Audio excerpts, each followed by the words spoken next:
నమస్తే, నేను సిరి. ఏపీ ముఖ్యమంత్రి చంద్రబాబు నాయుడు గారు అయితే ఢిల్లీ వెళ్ళారు. సో అక్కడ జగన్మోహన్ రెడ్డి గారు అయితే చంద్రబాబు నాయుడు గారి పైన నిఘా పెట్టారని తెలుస్తుంది. సో అక్కడ చంద్రబాబు నాయుడు గారు ఏం చేస్తున్నారు, ఎవరెవరిని కలుస్తున్నారు అనే దాని మీద కూడా ఆయన విస్తృతంగా అయితే తెలుసుకునే ప్రయత్నం కూడా చేస్తున్నట్టు మనకు తెలుస్తుంది. దీని మీద మరింత సమాచారాన్ని మనకు అందజేయడానికి మనతో పాటు ఉన్నారు ప్రముఖ senior journalist, political analyst CS Rao గారు. నమస్కారం సార్. నమస్తే సార్, ఇప్పుడు చూస్తుంటే ఏపీ ముఖ్యమంత్రి చంద్రబాబు నాయుడు గారు అయితే ఢిల్లీలో ఉన్నారు. అయితే ఢిల్లీలో ఉన్న చంద్రబాబు నాయుడు గారి మీద జగన్మోహన్ రెడ్డి గారు రెక్కి పెట్టారు. అంటే బాబు గారు వేసే ప్రతి అడుగును కూడా ఆయన గమనిస్తున్నారు, రెక్కి నిర్వహించి షాడోస్ని పెట్టేసి అని చెప్పేసి. సో మరి ఏం తెలుసుకుందామని ఈయన ఇన్ని ప్రయత్నాలు చేస్తున్నారు. ఇప్పుడు చంద్రబాబు నాయుడు గారు, రేవంత్ రెడ్డి గారు ఇద్దరు ఢిల్లీలో ఉన్నారు. వాళ్ళిద్దరు ఎక్కడ రాజకీయంగా దొరుకుతారా అని ఒకవైపు కేసీఆర్, మరొక వైపు జగన్మోహన్ రెడ్డి గారు ఇద్దరు కాచు కూర్చున్నారు. బెంగళూరులో జగన్మోహన్ రెడ్డి గారు ఉన్నారు, ఎలహంకా ప్యాలెస్లో. ఫామ్ హౌస్లో కేసీఆర్ గారు ఉన్నారు, హైదరాబాద్లో. వీళ్ళిద్దరూ కామ్గా విశ్రాంతి తీసుకుంటున్నారు అనుకుంటున్నామా? ఒకవేళ ఎవరన్నా అనుకుంటే అది పొరపాటు. అనుకుంటే అంటే అక్కడ ఉండి వాళ్ళు వ్యూహాలు రచిస్తున్నట్టు అనుకోవచ్చు. వాళ్ళు బేసికల్గా రాజకీయ నాయకులు. ఎక్కడున్నా కానీ రాజకీయాల గురించి, రాజకీయ వ్యూహాల గురించి ఆలోచిస్తూ ఉంటారు, రచిస్తూ ఉంటారు. జగన్మోహన్ రెడ్డి గారు ఎలహంకా ప్యాలెస్లో ఉన్నారు కాబట్టి ఆయన ఏదో సైలెంట్గా ఉన్నారని చెప్పేసి ఎవ్వరూ అనుకోరు. ఆయన గురించి తెలిసినటువంటి వాళ్ళు ఖచ్చితంగా ప్రమాదకరమైనటువంటి రాజకీయ వ్యూహాలను రచిస్తూ ఉంటారు. వీళ్ళనంత వరకు అధికారంలో ఉన్నటువంటి పార్టీని ఇబ్బంది పెడదాం, అవసరమైతే దించేయాలి అనేటువంటి ప్లాన్ కూడా వేస్తారు. జగన్మోహన్ రెడ్డి గారు అంత డేంజరస్ గేమ్స్ ఆడుతూ ఉంటారు అనేది ఆయన గురించి తెలిసినటువంటి వాళ్ళు మాట్లాడుకునేటువంటి మాటలు. 164 మంది ఎమ్మెల్యేలతో బలమైనటువంటి ప్రభుత్వాన్ని చంద్రబాబు నాయుడు గారు ఏర్పాటు చేసినప్పటికీ ఆయన్ని ముఖ్యమంత్రి పదవి నుంచి దించి రాష్ట్రపతి పాలన పెట్టాలని చెప్పి 3వ రోజే ప్రయత్నం చేసినటువంటి జగన్మోహన్ రెడ్డి గారిని తక్కువ అంచనా వేస్తారా? తక్కువ అంచనా వేయటానికి లేదు. సో కాబట్టి చంద్రబాబు నాయుడు గారి ప్రతి అడుగు ఖచ్చితంగా జగన్మోహన్ రెడ్డి గారు గమనిస్తూనే ఉంటారు, ప్రతి అడుగుని. దానికి సంబంధించి నెట్వర్క్ అయితే ఉంటుంది కదా. జగన్మోహన్ రెడ్డి గారి నెట్వర్క్ ఎలాంటిదంటే, ఇజ్రాయెల్ దేశానికి సంబంధించిన నిఘా వ్యవస్థ మొసాద్ ఎంత పకడ్బందీగా, ఎంత బలంగా ఉంటుందో, ఎంత బలీయంగా ఉంటుందో అంత బలంగా ఈయన పొలిటికల్ నెట్వర్క్ ఉంటుంది. వాళ్ళదేమో దేశానికి సంబంధించిన నిఘా వ్యవస్థ, ఈయన పాలిటిక్స్కి సంబంధించిన పొలిటికల్ నిఘా వ్యవస్థ. కాబట్టి జగన్మోహన్ రెడ్డి గారు ఏ రూపంలో ఎవరిని ఎక్కడ షాడోగా ఉపయోగించుకుంటారో, ఎక్కడ గూఢచర్యంకి ఉపయోగించుకుంటారో అంతుపట్టినటువంటి పరిస్థితి.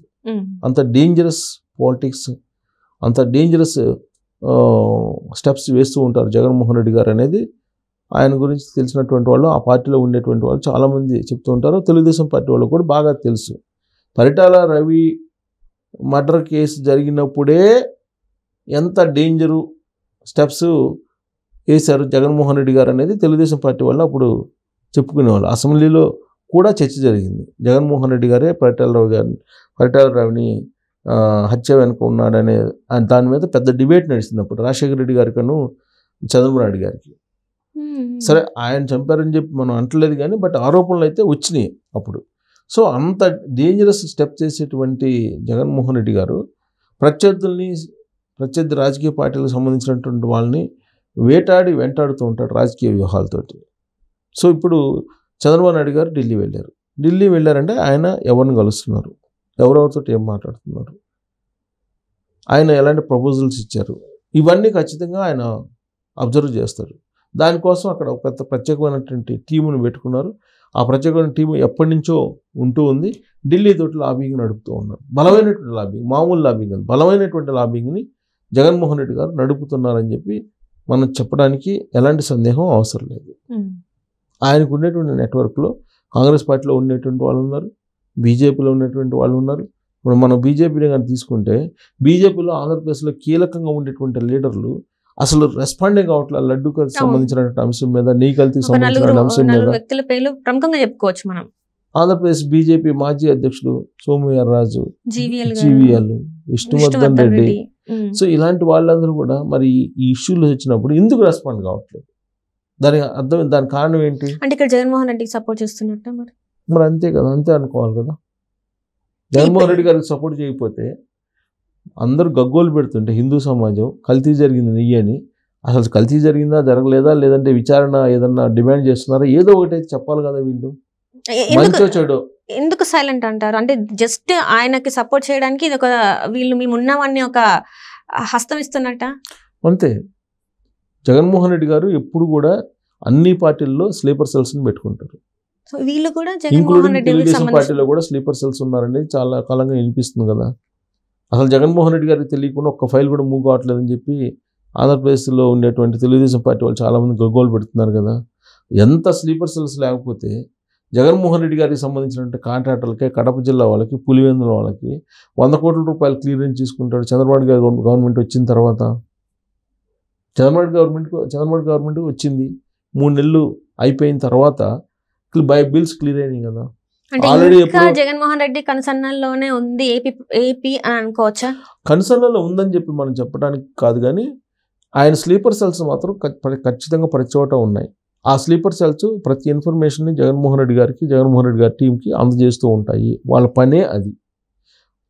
ఇప్పుడు చంద్రబాబు నాయుడు గారు ఢిల్లీ వెళ్ళారంటే ఖచ్చితంగా ఎక్కడెక్కడ ఆయన ఉన్నారు, ఎవరెవరితో మాట్లాడుతున్నారు, ఏం మాట్లాడుతున్నారు అనే దాని మీద నీకు ఎక్కడ మూలలో దాగి ఉన్న కలుగులో ఉన్నటువంటి ఎలుకను కూడా బయటికి తీసుకొస్తారు అనేలాగా ఎక్కడ ఏం మాట్లాడుకున్నా కానీ ఇమీడియట్గా ఆ ఇన్ఫర్మేషన్ను రాబట్టేటువంటి యంత్రాంగాన్ని, ఆ విధమైనటువంటి గూఢాచర్యాన్ని జగన్మోహన్ రెడ్డి గారు చేస్తున్నారు అనేది ఇప్పుడు తాజాగా జరుగుతున్న పరిణామాలను బట్టి మనం భావించడానికి అవకాశం ఉంది.